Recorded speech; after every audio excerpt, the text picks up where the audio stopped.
성경의 심진리 5번째 속죄복음 3번째 시간, 실제적 속죄제사에 대해서 나눠보고자 합니다. 속죄제복음의 핑크색인 것은 주님의 우리를 향한 사랑을 의미하는 겁니다. 핑크죠. 자, 실제적인 속죄제사는 예수님이 드려주신 것인데 십자가만 이야기하면 안 돼요. 십자가와 부활은 동전의 앞뒷면처럼 꼭 같이 이야기해야 됩니다. 왜냐하면 십자가의 죽으심만으로는 모든 것이 해결된 게 아니기 때문에 그렇습니다. 왜 그런지는 이제 살펴볼 건데요. 자, 구약에서는 레위기 16장에 모형적인 속죄제사가 드려졌죠. 그래서 순염소 2마리, 흠없고 점없는 순염소 2마리가 속죄제물로 쓰였고, 또 모형적인 번제에서는 흠없는 순양 1마리가 쓰였습니다. 이 모든 것을 예수님께서 담당하셨어요. 즉 속죄제물로 순염소 2마리와 번제로 드려진 순양도 예수님의 역할이고요. 심지어는 그것을 집례한 대제사장도 예수님이 역할을 하셨어요. 그래서 예수님의 십자가 죽으심과 부활은 대제사장과 또 제물의 역할 다 예수님이 감당하셨다는 것을 염두에 두고 보셔야 됩니다. 자, 실제적 속죄제사, 이것도 마찬가지로 똑같이, 왜냐하면 모형에서 속죄제와 번제가 속죄제사라고 했잖아요. 여기도 마찬가지로 속죄제와 번제로 나뉘어 있습니다. 실제적 속죄제를 다시 이제 보면 제사 준비도 똑같이 해야 돼요. 구약하고 달라지면 안 되는 거예요. 모형대로 그대로 해야만 그게 신뢰도를 갖게 되죠. 모델하우스에서는 멋있게 해놨는데 실제는 마감재를 이상한 거 쓴다? 그럼 당장에 항의 들어오고 청약 취소 그런 요구를 하겠죠. 자, 속죄제물, 여호와를 위한 속죄제물로 순염소 1마리, 아사셀을 위한 속죄제물로 또 순염소 1마리가 필요했죠. 그래서 이 순염소 2마리의 속죄제물, 또 번제를 위한 순양, 그 제물 역할을 예수님이 다 감당하셨고요. 뜰은 이제 피를 받기 위한 번제소가 있는 피 흘림의 장소인데, 이 뜰은 이제 실제적 속죄제사에서의 뜰은 바로 골고다 언덕, 예수님이 십자가에 달리셨던 해골의 곳이라는 그곳이 바로 뜰에 해당하겠죠. 그리고 대제사장은 예수님께서 속죄제물이시면서 피를 뿌려서 죄를 사해야 되잖아요. 자범죄와 원죄를 사하는 사제은총과 영적 할례 은총을 예비해 주셔야 되거든요. 그 피를 뿌리는 대제사장 역할을 예수님이 또 감당하십니다. 아니, 속죄제물이었는데 언제 또 제사장 역할을 감당하나? 바로 부활하셔서 하나님 보좌에 올라가셔서 당신의 몸에 있는 피의 흔적들, 말 그대로 속죄제물로 드렸던 피 흘림이 있으시잖아요. 그걸 가지고 하나님 보좌로 가서 피를 뿌리는 거예요. 실제로 뭐 피가 뿌려진다 안 뿌려진다 이거는 좀 우리가 영계니까 이렇게 실제로 뿌려질까 안 뿌려질까 궁금해할 필요는 없을 것 같아요. 왜? 영계 물질에 해당하는 피가 묻어서 그대로 뿌려진다? 그것도 이상하잖아요. 상징적으로 그렇다는 걸 아시면 되겠고요. 자, 성막, 여기서 성막은 바로 속죄소, 하나님의 보호자를 상징하는데 예수님이 부활하시고 승천하셔서 하나님 보좌에 가서 피를 뿌리시는 겁니다. 그래서 이 4가지가 전부 다 실제적 속죄제사에서도 다 준비됐고 또 진행됐다라고 믿으시면 되겠습니다. 자, 속죄제물, 십자가에 달리신 예수 그리스도께서 1인 2역을 감당하셨습니다. 왜냐하면 모형적 속죄제사에서 2마리의 순염소가 필요했잖아요.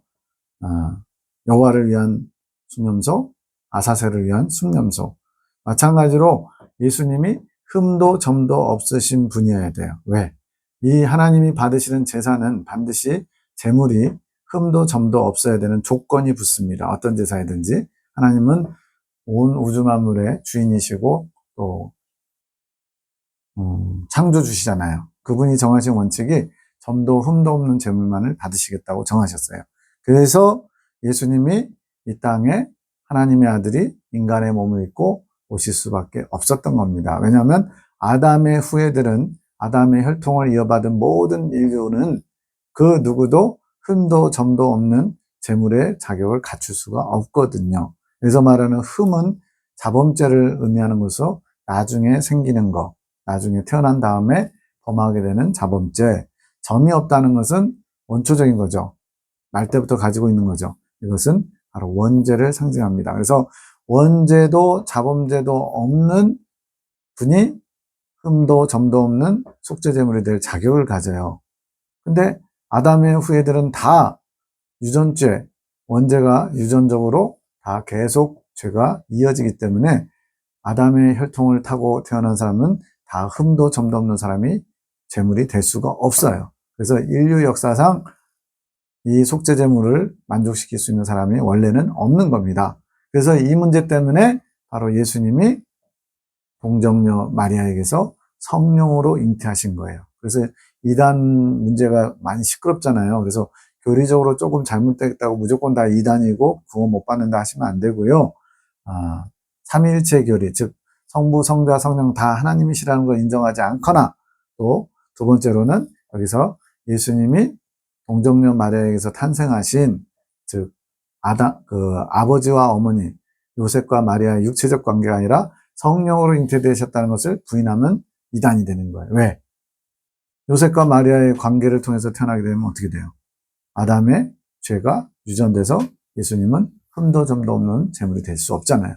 또 하나는 바로 육체를 가지고 오심을 부인하는 자마다 적그리스도라고 요한일서에서 말씀하죠. 육체를 가지고 오셔야 돼요. 왜냐하면 피 흘림이 없이는 사함이 없다 그랬는데 육체가 없으면 피 흘림이 없겠죠. 그래서 영지주의, 영은 선하고 육은 악하다. 이 니골라당이라고 하는 그 니골라부터 시작한 영지주의는 100% 이단이고 구원을 받을 수가 없습니다. 왜? 속죄제사가 부정되는 거거든요. 피 흘림으로만이 죄를 사할 수 있는데 피 흘림은 곧 죽음인데 예수님이 육체를 가지고 이 땅에 오심을 부인하면 그것은 속죄제물이 될 수가 없고 속죄제사가 무효가 되는 거예요. 온 인류의 죄가 전혀 해결되지 못하고 그대로 존재하는 겁니다. 그래서 두 가지를 기억하시면 돼요. 바로 기독론에서 예수님이 동정녀 마리아에게서 성령으로 잉태되신 것, 이걸 부정하면은 속죄제사가 이루어질 수 없어요. 두 번째는 육체를 가지고 오셔서 피 흘려 주셔야만 해요. 왜냐하면 피 흘림 없이는 사함이 없기 때문에. 이 조건을 만족하는 분이 바로 하나님의 아들 예수 그리스도밖에 없는 겁니다. 베드로전서 1장 19절에 오직 흠없고 점없는 어린 양 같은 그리스도의 보배로운 피로 우리의 모든 죄를 사하셨다는 거예요. 흠도 점도 없는 어린 양, 예수님을 가리키는 표현이죠. 이것만이 속죄제사의 조건을 만족시키기 때문에, 그래서 부득이하게 어쩔 수 없이는 아니겠죠. 하나님의 모든 창조 질서와 섭리를 따라 이미 예정하신 것인데 하나님의 아들이 이 땅에 오셔서 속죄제물로 죽으실 수밖에 없었던 거예요. 패션 오브 크라이스트의 장면인데 이거 보고 참 많이 울었던 것 같아요. 요즘은 잘 안 보게 되는데 다시 한번 예수님의 사랑이 식어지면 이런 자료들을 구해가지고 다시 한번 보시면서 진심을 담아서 감사를 올리면 좋겠습니다. 자, 십자가에 못 박히신 예수님은 두 역할을 다 하셨다고 그랬어요. 1인 2역, 두 가지 속죄제물의 역할을 다 감당하셨는데, 첫 번째로 아사세를 위한 속죄제물은 어떻게 드려졌느냐? 십자가에서 가상 7원, 십자가 위에서 7마디 하시잖아요. 그 중에 유명한 것이 엘리 엘리 라마 사박다니, 나의 하나님 어찌하여 나를 버리시나이까. 이 구약의 속죄 제사를 모르면 예수님이 아버지 하나님을 원망하는 것처럼 들려요. 왜 저를 버리셨어요? 그러실 수 있습니까? 따지는 것처럼 들리는데 이 한마디 안에 바로 구약의 레위기 16장에 아사세를 위한 속죄제물로서의 역할을 감당하셨다는 것이 담겨 있어요. 그러니까 이거를 예수님이 아버지 하나님을 원망한 걸로 생각하면 절대 안 되는 겁니다. 버림당하신 예수님, 아사세를 위한 속죄제물로 사명을 감당하셨다. 구약의 속죄제사를 완성하시려고 이렇게 버림받은 것을 표현하신 겁니다. 그래서 버림받았다는 건 무슨 의미라고 그랬어요? 지옥 형벌을 당하는 겁니다. 하나님의 보좌가 없고 하나님이 안 계시고 하나님 백성이 없는 곳, 이것이 바로 지옥이거든요. 그걸 광야 무인지경이라고 하는데 그 광야 무인지경에 버려진 것이 바로 지옥 형벌을 당하신 의미예요. 예수님께서 내가 받아야 될 지옥 형벌을 대신 당하신 겁니다. 그래서 저와 여러분이 예수님을 믿으면 그 예수님의 보혈의 은총을 힘입어 가장 먼저 일어나는 일이 우리에게 지옥 형벌이 면제되는 거예요. 원래는 지옥으로 가게끔 태어날 때부터 정해져 있던 겁니다. 아니, 태어나기 전부터 모든 인류는 지옥 백성으로 정해져서 태어나는 거예요. 그런데 그 지옥 형벌을 예수님이 대신 감당하셨기 때문에 지옥 형벌이 면제되는 거예요. 언제? 예수님을 구주로 영접하고 고백하는 순간 지옥 형벌이 면제되는 겁니다. 바로 이 아사셀을 위한 속죄제물의 제사를 통해서. 자, 두 번째로 여호와를 위한 속죄제물은 어떻게 되셨느냐? 십자가에서 모든 물과 피를 다 쏟으시고 죽으심으로써 여호와를 위한 속죄제물이 되셨습니다. 이 피 흘림은 뭐예요? 죽었다는 의미고 피 흘림을 통해서 목숨으로 죄값을 치르신 것을 의미합니다. 옆구리를 창에 찔려서 물과 피를 다 쏟으셨잖아요. 여호와를 위한 속죄제물로 사명을 감당하신 거예요. 아사셀을 위한 속죄제물의 사명은 지옥을 대신 지옥 형벌을 대신 담당하신 거라서 오늘 우리에게 지옥이 면제되는 축복이 임한 겁니다. 그리고 여호와를 위한 속죄제물은 이제 그 핏부림이잖아요. 이 피가 뭘 의미하느냐? 바로 우리가 천국 들어가기 위해서 광야 여정 동안에 죄를 범해요. 여전히 자범죄를 범하고 여전히 우리 안에 원죄가 존재합니다. 예수님 믿자마자 원죄가 없어진다 가르치는 경우가 있는데 분명히 잘못된 거예요. 여전히 예수님 믿어도 원죄는 아직 존재합니다. 언제 없어지느냐? 가나안 입구에서 이스라엘 백성들이 할례를 통해서 애굽의 수치가 굴러 떨어지게 하였다. 이게 바로 원죄가 떨어져 나가는 것을 모형으로 하는 거거든요. 그래서 광야 여정 동안에 우리는 끊임없이 죄를 범할 때마다 자범죄를 저지를 때마다 예수님의 보혈, 피의 공로를 의지해서 피로 씻어야 돼요. 바로 여기 십자가에서 흘려주신 예수님의 피가 우리의 모든 자범죄들을 사하는 능력을 가지고 있는 겁니다. 그래서 천국을 들어갈 수 있도록, 즉 죄를 정결하게 씻는 보혈을 예비해 주신 것이 바로 여호와를 위해 속죄제물로서 피 흘려 주신 거예요. 예수님의 피를 날마다 사용하면서 그래서 거룩해진 거거든요. 그러니까 예수님의 보혈의 은총은 일회성으로 모든 것을 끝내셨지만, 예수님이 끝내셨지만 적용하는 것은, 즉 사용하는 것은 날마다 해야 되는 거예요. 날마다. 한번 우리가 예수님 죄송합니다. 잘못했습니다. 용서해 주세요. 그래서 회개하고 용서를 받았다 쳐요. 다시 그 죄를 저지르지 않는다면 한 번에 된 거예요. 근데 여전히 회개했음에도 불구하고 또 죄를 짓고 있는 자신을 보잖아요. 그래서 회개는 날마다 깨달을 때마다 또 주님께서 조명해 주실 때마다 회개하는 겁니다. 바로 이 보혈의 은총을 준비해 주셨다는 것은 우리가 이제 천국에 들어갈 수 있도록 죄를 지을 때마다 그 죄를 씻을 수 있도록 보혈의 은총을 예비해 주신 거예요. 이것을 사죄의 은총이라고 표현합니다. 자, 그렇게 여호와를 위한 속죄제물과 아사셀을 위한 속죄제물 역할을 감당하셨고요. 이 뜰, 즉 피를 빼는 번제소는 어디 있느냐? 바로 골고다 언덕입니다. 아사셀을 위한 염소 안수에서 광야 무인지경에 버리는 것이 바로 십자가에서 어찌하여 나를 버리셨나이까 탄식하시잖아요. 그게 버림당하시는 것이고, 여호와를 위한 순념소를 죽여 피를 받는 곳은 십자가에서 피 흘린 곳, 즉 골고다 언덕이 바로 뜰에 해당하는 거예요. 요한복음 19장 17절에서 18절에 예수님께서 십자가를 지시고 골고다로 나오시니 저희가 나가서 예수님을 십자가에 못 박을세. 그래서 네 가지 제사 요소가 있었잖아요. 그 중에 뜰은 바로 골고다 언덕이 실제적인 제사의 뜰에 해당하는 겁니다. 세 번째로 필요한 대제사장, 바로 부활하신 예수님을 의미하는 거예요. 대제사장의 자격은 뭐냐? 의로워야 된다 그랬어요. 그래서 아론도 죄인이기 때문에 본인을 위해서 먼저 정결케 하는 속죄제사를 먼저 드립니다. 그 속죄제사를 통해서 본인이 이제 깨끗해진 거예요. 의로워진 거예요. 그래서 의인의 자격으로 이제 속죄제사를 집례하게 되는데, 예수님은 그럴 필요가 있을까요? 없을까요?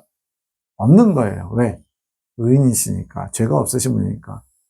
물론 이제 겟세마네 동산에서 온 인류의 죄가 담긴 잔을 마심으로써 죄인이 되어서 제사장 무리에게 잡히고 십자가에 죽으시는, 참으로 어떻게 보면 수치스러운 것을 당하셨지만, 그러나 예수님은 본질적으로 죄가 없으신 분이잖아요. 그래서 예수님은 본질적으로 대제사장이시면서 의인이신 거예요. 그래서 부활하신 예수님이 바로 의인이시면서 유일한 대제사장의 자격을 가지신 분입니다. 그것은 히브리서에서 4장 14절에 우리에게 큰 대제사장이 있으니 승천하신 자, 곧 하나님의 아들 예수님이시다. 예수님이 대제사장이시라고 분명하게 말하고 있고요. 3장 1절에도 우리의 믿는 도리의 사도시며 대제사장이신 예수님을 깊이 생각하라. 그 예수님을 많이 묵상하는 삶을 살아야 된다고 권면하고 있는 겁니다. 또 히브리서 7장 26절에서 27절 내용이 거룩하고 악이 없고 더러움이 없고 죄에서 떠나 계신 분, 그분이 바로 예수님이래요. 저가 단번에 자기를 들이셔서 속죄제사를 이루셨다라고 증거하고 있습니다. 대제사장인데 왜 부활하신 예수님이라고 표현했느냐? 대제사장이 하는 그 속죄제사, 구약의 모형의 제사 중에 가장 중요한 일이 뭐였어요? 여러 가지가 있지만 바로 하나님 보좌에 피를 뿌리는 거. 이게 바로 죄를 씻는 예식이거든요. 그걸 예수님이 부활하셔가지고 본인의 몸에 피가 있잖아요. 피의 증거가 있잖아요. 그걸 가지고 이제 부활하셔서 하나님 보좌, 진짜 하나님 보좌, 영계에 있는 천국의 성막, 거기에 성막이 있어요. 법궤가 있어요, 거기. 거기에 가서 피를 뿌려서 죄를 다 사하여 주시는 겁니다. 자, 속죄소는 어디냐? 천국의 하나님 보좌를 가리킵니다.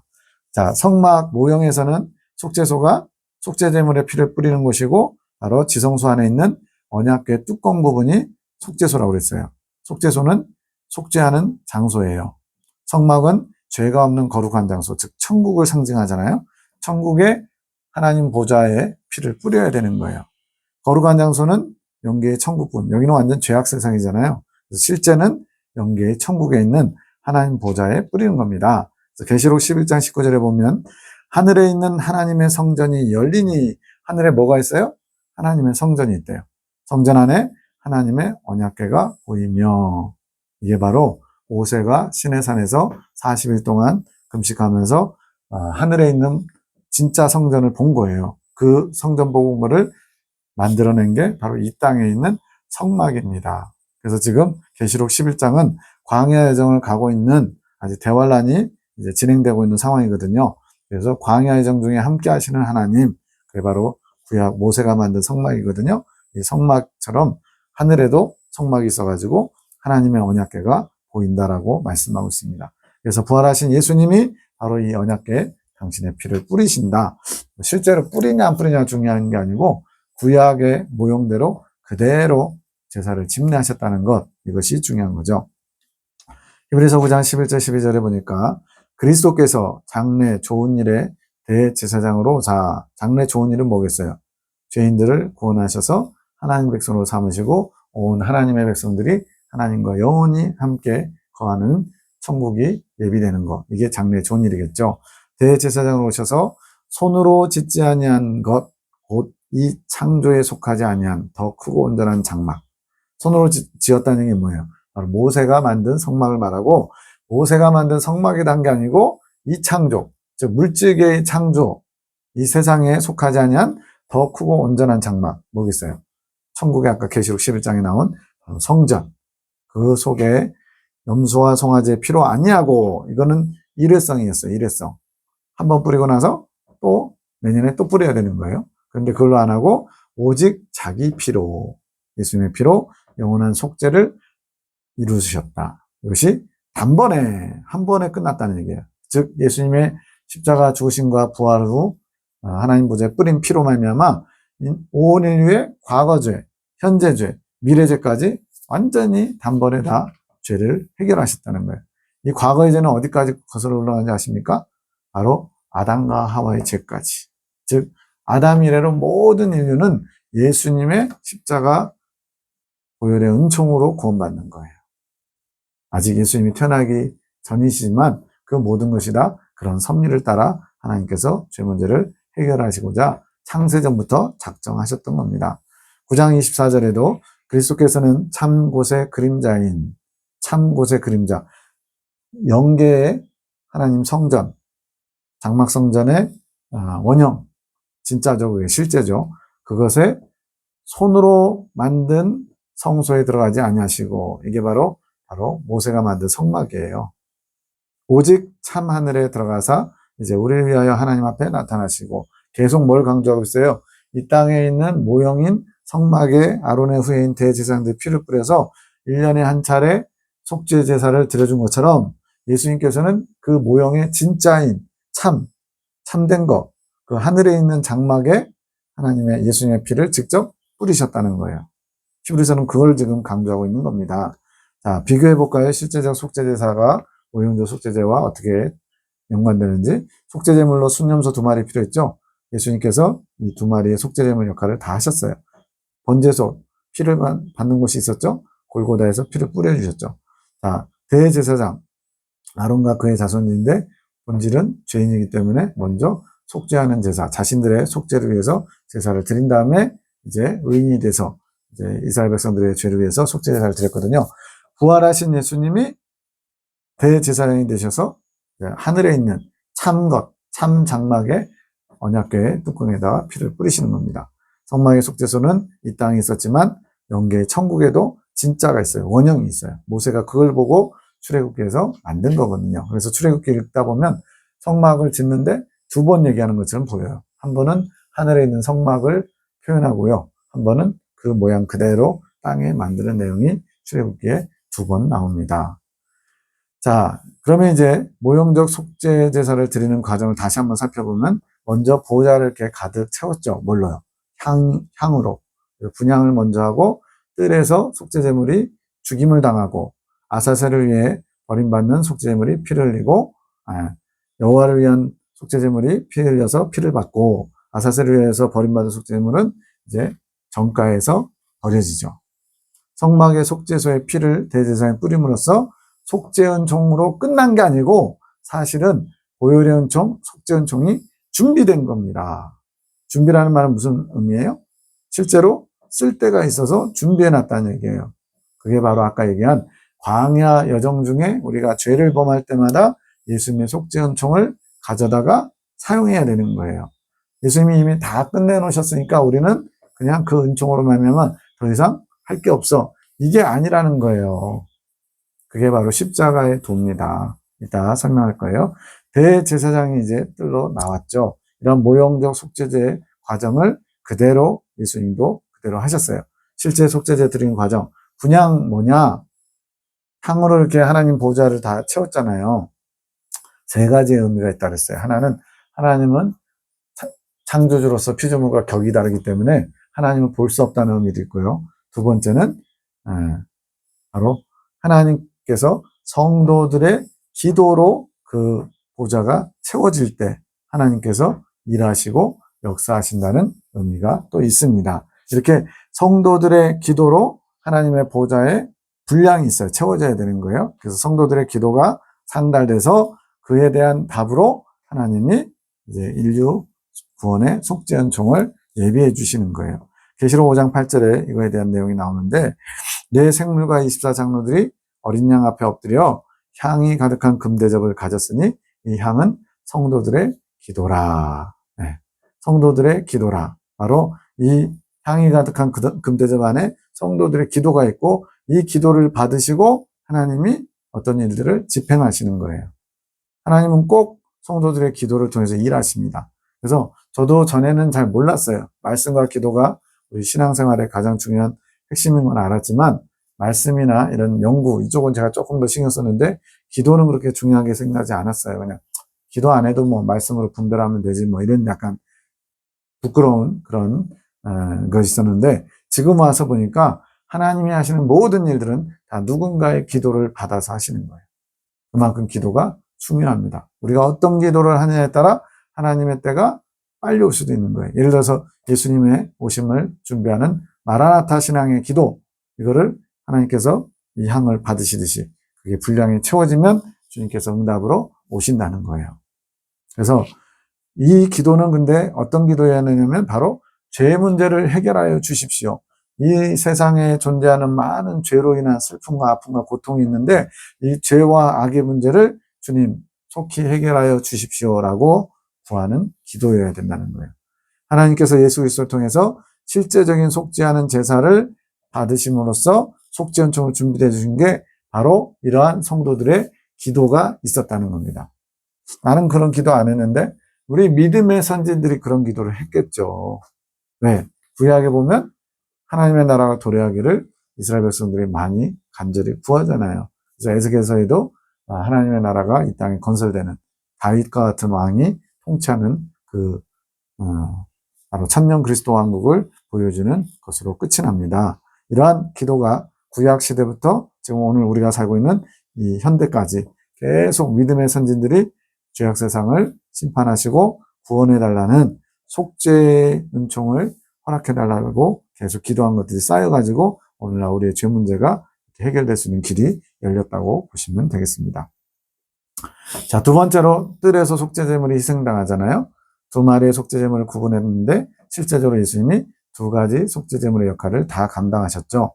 그래서 피 흘림으로 여호와를 위한 속죄제물, 그리고 어찌하여 나를 버리셨나이까 하면서 지옥 형벌로 버림을 당하심으로써 아사세를 위한 속죄제물이 되셨습니다. 그래서 성령으로 잉태되시어 죄가 없어야 돼요. 그래야 흠없는 속죄제물이 되시기 때문에 성령으로 잉태되신 것과 육체를 가지고 오신 것, 이 두 가지를 부인하면 속죄제사 자체가 안 되는 겁니다. 말 그대로 속죄제사가 드려질 수 없는 거예요. 이 두 가지는 절대 물러설 수 없는 이단 판별의 기준입니다. 아사세를 위해서 버림받는 속죄제물 역할로 산 염소의 머리에 안수해서 죄를 전가해서 광야 무인지경에 버린 것처럼 예수님 산채로 버림당하셔서 나의 하나님 어찌하여 나를 버리셨나이까 이렇게 외치셨죠. 아사세를 위한 속죄제물의 사명을 감당하셨는데 이것은 우리가 받을 지옥 형벌을 예수님이 대신 당하셨다는 거예요. 근데 어떤 사람들은 또 내가 당해야 될 고통과 아픔과 슬픔과 이런 걸 다 예수님이 당하셨으니까 나는 이제 그분 덕분에 평화와 기쁨과 만족과 즐거움을 누리자. 그러면서 이 땅에서 잘 먹고 잘 살아야 된다는 번영신학을 얘기하는 분들이 있어요. 잘못됐습니다. 예수님의 고난에 동참해야죠. 주님은 지금 고통당하셨는데 주님은 고통당하셨으니까 이제는 우린 그 덕분에 이제는 평화를 누리자. 놀고 먹고 마시자. 이러면 안 되는 거예요. 주님의 그 고통을 생각하면서 예수님과 고난에 동참해야 됩니다. 바울도 그랬잖아요. 내가 그리스도의 남은 고난을 내 육체에 채우노라. 그런 자세가 필요합니다. 자, 두 번째로 여호와를 위해 피 흘리는 속죄제물에서 속죄소에 피를 뿌리게 한 속죄제물로 죽여서 피를 받은 제물이 있는 것처럼 예수님 십자가에서 피 흘리고 죽으셨죠. 한 군병이 창으로 옆구리를 찌르니 곧 피와 물이 나오더라. 이것처럼 우리가 이제는 천국에 들어가려면 죄가 없어야 되는데 광야 예정 가운데 우리는 여전히 죄 가운데 있어요. 원죄도 우리 안에 있고요. 그 원죄로 말미암아 자범죄를 계속 범하고 있습니다. 그래서 이 자범죄를 매번 씻어야 돼요. 그 씻을 수 있는 보혈의 은총을 예비해 주신 것이 바로 여호와를 위한 속죄제물로서 예수님이 십자가에서 피를 흘려주심으로 그 피를 예비해 주신 거예요. 이제 그것을 사용해서 씻어야 되는 거예요.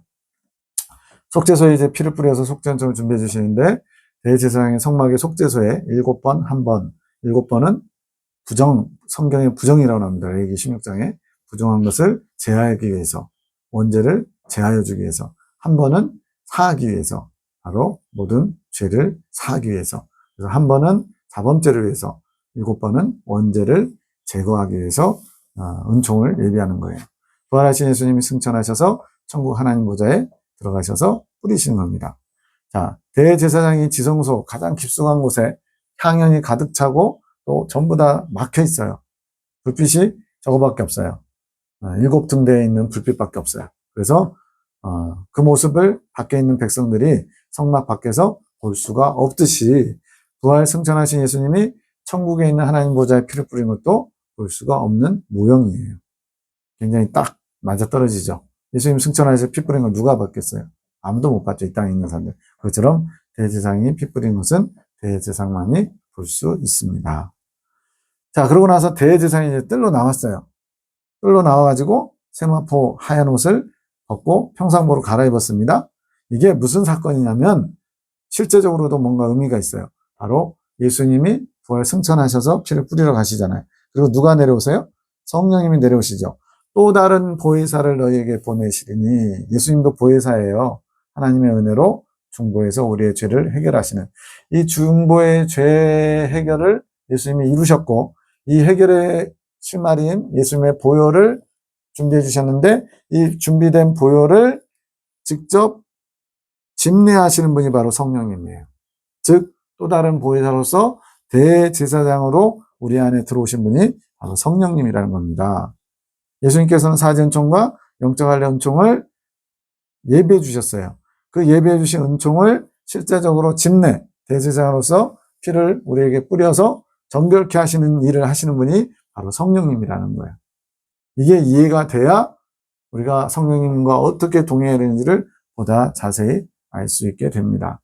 예수님은 속죄할 수 있는 피, 공로를, 은총을 준비해 주셨어요. 그걸로 다 끝난 게 아니고 이제는 그 피를 성령님께서 우리에게 공급 또는 적용해서 실제로 죄를 씻는 일들이 우리가 광야 연단 과정을 걷는 동안, 천국 가는 동안에 진행돼야 될 실제적인 일이라는 거예요. 그래서 성령님이 오신 겁니다. 만약 예수님의 십자가의 죽으심으로 모든 죄가 다 사해졌고 더 이상 아무것도 없다면 성령님이 오실 일이 뭐가 있어요? 예수님으로서 끝내도 되죠. 그렇죠? 성령님이 오신 것은 바로 예수님이 준비해 주신 것을 이제 우리에게 적용하기 위해서. 자, 제사가 완성된 확증을 사도행전 2장에서 찾아볼 수 있는데, 저희가 이 말을 듣고 마음에 찔려 베드로와 다른 사도들에게 물어가로되, 형제들아 우리가 어찌할꼬 하거늘. 베드로가 그냥 멋들어지게 설교를 해가지고 죄를 지적하고 너희 죄로 인해서 너희들은 죽어 마땅하다 뭐 이렇게 했어요. 그랬더니 베드로가 가로되 너희가 회개하여 각각 예수 그리스도의 이름으로 세례를 받고 죄사함을 얻으라. 그리하면 성령을 선물로 받는다. 죄사함을 얻는 징표가 성령님이에요. 성령님이 선물처럼 우리 안에 값없이 들어오셔서 이제 죄사함을 얻었으면 더 이상 필요 없는 거 아니에요? 근데 실제적으로는 죄사함을 받을 수 있는 은총을 받았어요. 근데 집례하시는, 즉 죄사함을 날마다 회개를 받으시고 그 예수님의 피를 공급해 주시는 성령님이 우리 안에 들어오셔서 이 일을 광야의 정 내내 함께 하시면서 하신다는 얘기예요. 그래서 대제사장이 성막 밖으로 나오는 것은 바로 성령 강림을 의미하는 겁니다. 요한복음 16장 14절에 예수님이 하신 말씀이에요. 그가 내 영광을 나타내려니 내 것을 가지고 너희에게 알리겠습니다. 그가가 성령님인데 또 다른 보혜사를 너희에게 보내줄 건데 그가 내 영광을 나타내는데 내 것은 뭐예요? 예수님이 준비해 주신 보혈의 은총, 속죄 은총, 그것을 가지고 너희에게 알리겠다. 알림이 역할이 아니고 그 보혈의 은총을 너희에게 공급해 주시는 분, 전달하시는 분, 또 대제사장이 돼서 그 상번제의 삶을 집례하시는 분이라는 의미예요. 또 16절에도 14장 16절에도 내가 아버지께 구하겠으니 그가 또 다른 보혜사를 너희에게 주사 영원토록 너희와 함께 있게 하시리니 저는 진리의 영이라. 영원토록 함께 있게 했다라는 얘기만 봤을 때 우리가 이 땅에 사는 동안에, 즉 광야의 정을 가는 동안에도 성령님이 함께 하시지만 보다 궁극적인 것은 영원한 천국에 들어갔을 때 성령님과 온전히 하나 되는 거예요. 근데 이것은 처음 익은 열매냐, 두 번째 익은 열매냐, 세 번째 익은 열매냐에 따라서 그 성령과 합일이 완전히 천지 차이로 차이가 커요. 이것은 여기서 다루지 않지만 어쨌든 영원토록 너희와 함께 하신다. 성령님이 우리 안에서 좌정하시고 하나님 보좌에 좌정하시는 것을 의미합니다. 그래서 대제사장이 밖으로 나서 형상복으로 갈아입었다는 것은 예수님이 승천하시고 또 다른 보혜사 성령께서 오셨다는 의미예요. 이것이 속죄제가 끝났다는 마지막 그 단계예요. 대제사장이 평상복으로 갈아입고 나오면서 1번 속죄제가 끝난 겁니다. 2번이 남았죠? 번제가 드려져야 돼요. 이 번제를 집례하신 분이 누구냐? 바로 성령님이라는 거예요. 아주 기가 막힌 구약의 레위기 16장의 제사가 예수님과 성령님을 통해서 우리에게 그대로 재현됩니다. 성령께서 어떻게 속죄 은총을 공급하시느냐? 마지막입니다. 출애굽할 때 바로 사죄 은총. 사죄 은총은 뭐냐? 지금까지 예수님 믿기 전에 지었던 모든 죄, 자범죄, 그걸 한 번에 사해 주셔요. 예를 들어서 50세 예수님을 영접했다면 0세부터 시작해서 50세까지 수많은 죄들이 있을 거 아니에요. 그 죄를 해결할 수 있는 방법은 고행이나 급기가 아니라 예수님의 피공로로만 되거든요. 성령님이 우리 안에 들어오셔서 먼저 예수님 믿기 전에 지었던 모든 죄를 한 번에 다 사하십니다. 왜냐하면 그 죄들이 지옥에 떨어질 죄들이거든요. 그래서 이것이 바로 지옥 형벌을 면제받는 거예요. 이제는 지옥 갈 일이 없는 것처럼. 근데 문제는 이 지옥 형벌을 면제됐다고 확정은 아닌 게 문제예요. 지옥에서 이제 천국 백성으로 방향만 튼 거예요. 중요한 건 뭐예요? 방향 틀었으면 가야지요. 근데 또다시 이렇게 지옥으로 방향을 틀 수도 있는 겁니다. 그게 바로 타락하는 거예요. 그게 바로 생명체에서 지워지는 겁니다. 그래서 어쨌든 출애굽, 즉 예수님 믿고 예수님을 구주로 영접하면서 사죄 은총을 공급하셔서 지옥 형벌을 면제시켜주는 아까 아사셀을 위한 속죄제물 지옥에 버림받는다 그랬잖아요. 원래는 지옥 형벌을 받아 마땅한 우리인데 예수님이 대신 지옥 형벌을 당하셨기 때문에 면제되는 게 바로 출애굽 때 일어나는 사건이에요. 그리고는 출애굽하고서 곧바로 가나안 땅 들어갔나요? 40년 동안 광야 과정이 있죠. 이 동안에 끊임없이 사전청을 공급해 주십니다. 누가? 성령님이. 즉 우리가 범죄할 때마다, 자범죄를 지을 때마다 진심으로 중심으로 성령님을 의지해서 주님께 사죄를 구하면 성령님께서 예수님의 보혈을 계속 공급해 주셔가지고 제사를 집례해 주시는 거예요. 이게 바로 우리의 내면. 하나님은 우리의 내면도 깨끗하게 원하시거든요. 그리고 겉으로 드러나는 행실도 깨끗하게 원하세요. 점더움도 없기를 원하세요. 거룩하게 원하세요. 이것이 광야 연단 과정 동안에 성령님께서 계속 끊임없이 예수님의 사죄은총을 공급해줘서 내면과 행실이 정결케 되는, 즉 깨끗이 씻는 과정이에요. 이거는 한 번 하면 되는 게 아니고 계속 해야 됩니다. 언제까지? 가나안 땅 들어가기 전까지. 그리고 광야 연단을 다 마치고 마지막 가나안 땅 입구에서 길갈이라는 곳에서 할례를 받잖아요. 이게 이제 마지막으로 받는 영적 할례 은총, 즉 예수님의 핏부림이 두 가지였잖아요. 한 번 핏부림으로 사죄 은총을, 7번 핏부림으로써 영적 할례 은총을 예비해 주셨는데, 영적 할례 은총은 여러 번 하는 게 아니고요. 마지막 한 번, 바로 원죄를 뽑아 주시는 거예요. 그게 할례입니다. 애굽의 수치가 굴러 떨어지게 하였다, 이런 뜻을 갖고 있다 그랬잖아요. 즉 원죄가 내 몸의 일부처럼, 그 남자 생식기의 표피잖아요. 표피를 잘라내서 떨어뜨리잖아요. 이렇게 해서 내 몸의 일부 같았던 죄성, 원죄가 떨어져 나가는 것이 영적 할례의 은총인데, 이것은 광야 연단을 다 마친 사람에게 하나님이 권능으로 그 죄의 뿌리를 뽑아버리시는 거예요. 원죄가 제거되는 겁니다. 이렇게 되면 지금 오늘날 우리가 예수 믿고 모든 죄가 다 해결됐다고 믿었는데 여전히 현실적으로 죄를 짓고 범죄하고 극악무도한 범죄하는 것에 대해서 이해할 수 있는 거예요. 예수님은 모든 죄를 사하시는 일을 하셨지만 그걸로 다 끝난 게 아니고 그 모든 죄를 사할 수 있는 은총을 예비해 주신 거예요. 준비해 주신 거예요. 그 보혈의 은총을 성령님께서 사용하셔서 이제 광야 연단 과정 동안에 우리를 정결케 만드시는 일을 누가 하시느냐? 성령님이 해주시는 거예요. 그렇게 해서 출애굽, 즉 예수님 믿고 출발해서 하나님 나라를 상징하는 가나안 들어가기까지 이 모든 과정이 예수님의 속죄 은총, 사죄 은총과 영적 할례 은총을 통해서만 정결케 된다는 것을 보여줍니다. 이것이 바로 로마서 1장 17절에 있는 복음에는 하나님의 의가 나타나서 믿음으로 믿음에 이르게 하는 과정인 거예요. 작은 믿음에서 큰 믿음에 이르기까지 예수님의 속죄 은총으로 정결케 된다는 것을 보여주고 있습니다. 여기까지 실제적인 제사를 마치겠습니다. 감사합니다.